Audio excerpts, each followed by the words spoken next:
Okay, sorry about having to have 3 videos. I must talk to Slow. Um, we left off here on the last video. The last one, we're looking at NP compared to MQ, and that is the shorter side, the bottom side of the shorter triangle. So this one does work out. This is the correct similarity statement. On the last one, we need to find the midpoint of CD.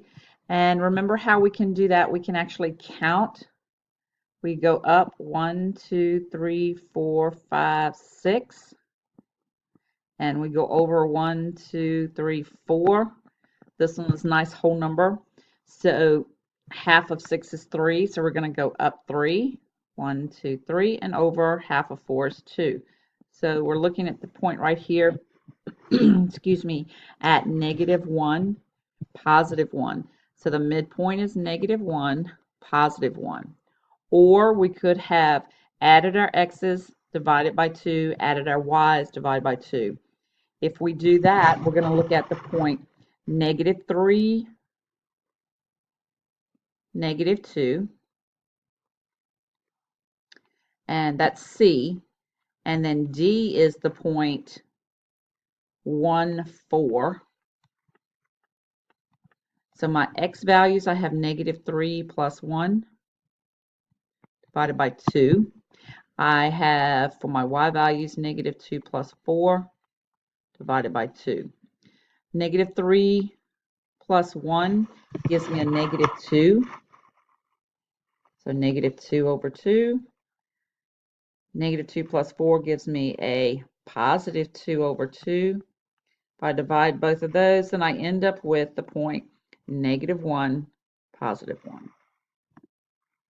To figure out the slope from C to D, I'm going to get rid of some of this information that I have over here. And remember, slope was just real easy. We just count rise over run. This I had already counted.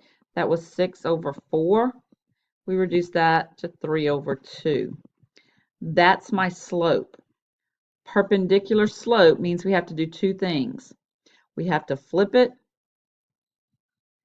and then we have to take the opposite of. So if we flip this fraction, we get 2 over 3.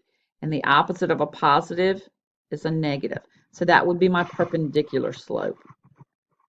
The length of CD, remember again, we can use this real easy. The information that we had gotten before. This is 6, this is 4. All right, so we're going to have 6 squared plus 4 squared. And then we're going to take the square root. So we're going to do 36 plus 16. And 36 plus 16 gives me 52. So I've got the square root of 52. If I put that in my calculator, second x squared, 52, then it's going to give me a decimal approximation. And my decimal approximation is 7.21, and it keeps going. In order to, if I have on my SOL test, things written in radical form, then I need to figure out if there is anything that I can multiply that's a perfect square that would give me 52. And 52 I can break down to 4 times 13. Square root of 4 is 2, so that comes outside. So 2 times the square root of 13 would be my radical answer. 7.211 would be my decimal answer. So you can plug them into your calculator to get your decimal. If you're not sure about this one, then plug this into your calculator. 2 times the square root of 13, and that will go back to giving you your decimal approximation. Enjoy your time off. Hopefully, I'll see you on Friday. Don't forget to study for your tests.